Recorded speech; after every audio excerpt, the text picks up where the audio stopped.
Hello everyone, first time మన channel చూస్తుంటే subscribe చేసుకోవడం మర్చిపోవద్దు. వీడియోలోకి వెళ్ళినట్లయితే శివనారాయణ ఇంటికి వెళ్ళి దీపా కార్తీక్ మీకు ఏ ఏ ఐటమ్స్ కావాలో చెప్పండి అని అడిగితే, ఇంట్లో శివనారాయణ తప్ప మిగతా వాళ్ళందరూ ఉంటారు, ఎందుకు ఇలా అడుగుతున్నావని దశరథ్ అడిగితే, మాకు నిశ్చితార్థానికి క్యాటరింగ్ ఇచ్చారు అనేసరికి ఎవరిచ్చారు అని అడుగుతారు దశరథ్.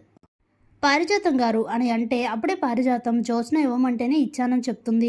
నువ్వెందుకు ఇవ్వమన్నావని సుమిత్ర అడిగితే, నిశ్చితార్థానికి అత్త వాళ్ళు కూడా రావాలి అని అన్నారు కదా, తాతయ్య మామూలుగా అడిగితే ఎలాగో ఒప్పుకోరు, అందుకే ఇలా చేశానని అంటే, నోరు ముయ్యి, నోటికి ఎలా వస్తే అలా, మనసుకి ఏదనిపిస్తే చేసేస్తావా, వదిన్ని రమ్మనింది ఈ ఇంటి ఆడబొడుచుగా రావాలనుకున్నాను కానీ వంటలు వడ్డించే వంట మనిషిగా రావాలని కోరుకోలేదు అంటూ చాలా మాటలైతే అంటుంది సుమిత్ర జ్యోత్స్నతో. ఇంతలో బయటికి వెళ్ళిన శివనారాయణ అయితే ఇంటికి వస్తారు. వీళ్ళని ఎవరు పిలిచారు, ఎందుకు వచ్చారు అని అడిగితే, మేము క్యాటరింగ్ ఆర్డర్ తీసుకోవడానికి వచ్చాం సార్, వీళ్ళు ఆల్రెడీ ఆర్డర్ ఇచ్చారు, ఏ ఐటమ్స్ కావాలో అడగడానికి వచ్చామని అంటే స్టన్ అవుతారు శివనారాయణ. ఏంటి మీకు ఆర్డర్ ఇచ్చారా అని అంటే, ఎవరు ఇచ్చారు అని అడుగుతారు శివనారాయణ.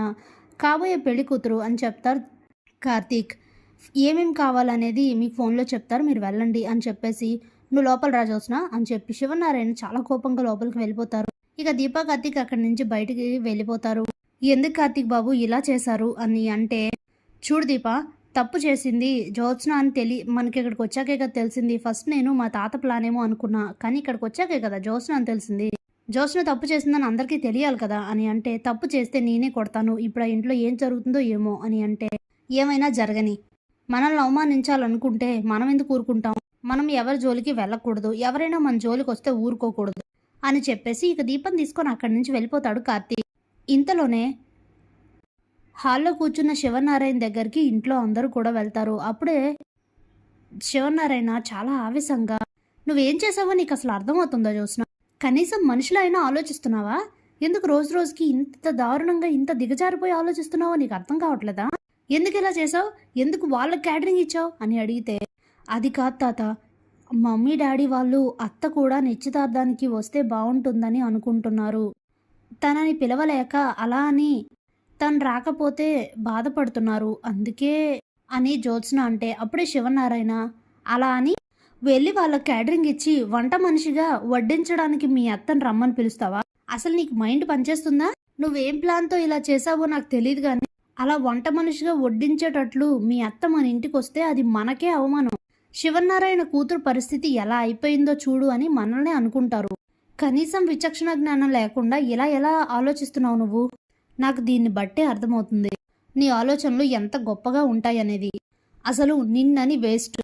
చూడు దశరథ, నేను నీకు ఇప్పుడే చెప్తున్నాను, నీ కూతురు విషయంలో ఇలా అంటున్నానని ఏమీ అనుకోకు, ఇప్పుడే కాదు ఎప్పటికైనా సరే జ్యోత్స్నకి రెస్టారెంట్ బాధ్యతలేవి అప్పగించకండి, ఇప్పుడు తను చేసిన ఈ పనితో మన పరువు పోవడంతో పాటు మన రెస్టారెంట్లో ఫుడ్ ఎందుకు పనికిరాదు, అసలు సరిగ్గా ఉండదు, అందుకే టేస్ట్ లేదు కాబట్టి చేసేది లేక సత్యరాజ్ రెస్టారెంట్కి ఫుడ్ ఆర్డర్ ఇచ్చామని కూడా అందరూ అనుకుంటారు.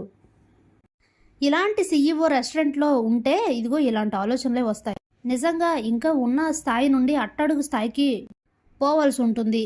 ఇప్పుడే కాదు ఎప్పటికీ జ్యోత్స్నకి రెస్టారెంట్ బాధ్యతలు అప్పగించొద్దు, ఒకవేళ నువ్వు రెస్టారెంట్ బాధ్యత వహించలేని పరిస్థితుల్లో ఉంటే బయట ఎవరికైనా జాబ్ కింద సీఈఓని చేయి తప్ప ఈమెను మాత్రం సీఈఓగా చేసి ఉన్న గుడ్ విల్ కాస్త పోగొట్టొద్దు అని చెప్తారు శివనారాయణ. సరే నాన్న అని చెప్తారు దశరథ్. చూడు దశరథ, ఎట్టి పరిస్థితుల్లో సత్యరాజ్ రెస్టారెంట్ నుంచి మనకి క్యాటరింగ్ రాకూడదు, మేనేజర్ని పంపించి జరిగిన దానికి ఎక్స్ప్లెయిన్ చేసి జరిగిన దానికి సారీ చెప్పించు, చూస్తున్నావా నీ వలన ఇది కూడా నాకు వాటమే, నేను రోజు రోజుకి ఆ కార్తీక్ గాడి ముందు ఓడిపోయేలా నువ్వే చేస్తున్నావు జ్యోత్స్న, ఇప్పుడు నా తరపు మనిషి వెళ్ళి వాడికి సారీ చెప్పడం అంటే నేను సారీ చెప్పినట్టే,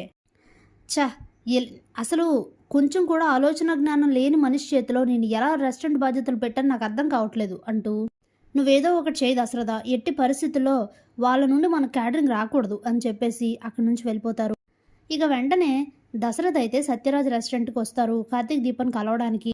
అప్పుడే కార్తీక్ దశరథ్ని చూసి, రండి మావయ్య కూర్చోండి అని అంటే, కూర్చోడానికి రాలేదురా, నీతో ఓ విషయం మాట్లాడడానికి వచ్చాను అని అంటే, ఏంటో చెప్పండి మావయ్య అని అడిగితే, అనుకోకుండా జ్యోత్స్న పొరపాట్ల వల్లే ఇదంతా జరిగింది, మీకు క్యాటరింగ్ ఇవ్వడం తను చేసిన తప్పే అని చెప్పి ఇంట్లో జరిగింది మొత్తం దశరథ్ అయితే కార్తీక్ దీపలకు చెప్తాడు. పర్వాలేదు మావయ్య, నేనేమీ అనుకోను. ఇందాక పారు కట్టిన 3 లక్షలు తీసుకెళ్ళిపోండి అని చెప్పి దశరథ్ చేతిలో పెడతాడు. కానీ తను క్యాటరింగ్ మాకు ఇవ్వడం మంచిదే అయింది అని అంటారు కార్తీక్. అదేంట్రా ఎందుకలా అంటున్నావు అని అంటే, అవును మావయ్య, ఇప్పటికైనా సరే తాత ఓ మంచి నిర్ణయం తీసుకున్నట్టేగా. ఎట్టి పరిస్థితుల్లో ఎప్పటికీ జ్యోత్స్న చేతుల్లో రెస్టారెంట్ బాధ్యతలు ఉండకూడదు. ఉంటే ఇదిగో మా తాతయ్య అన్నట్లుగానే జరుగుతుంది. నాకైతే ఈ విషయంలో చాలా ఆనందంగా ఉంది మావయ్య. జ్యోత్స్న అధికారంలో ఉంటే ఎప్పుడు ఎలాంటి నిర్ణయాలు తీసుకుంటుందో కూడా తెలీదు. నాకు చాలా హ్యాపీగా ఉంది అని చెప్తాడు కార్తీక్. ఇక దశరథ్ అక్కడి నుంచి వెళ్ళిపోతారు. Thanks for watching.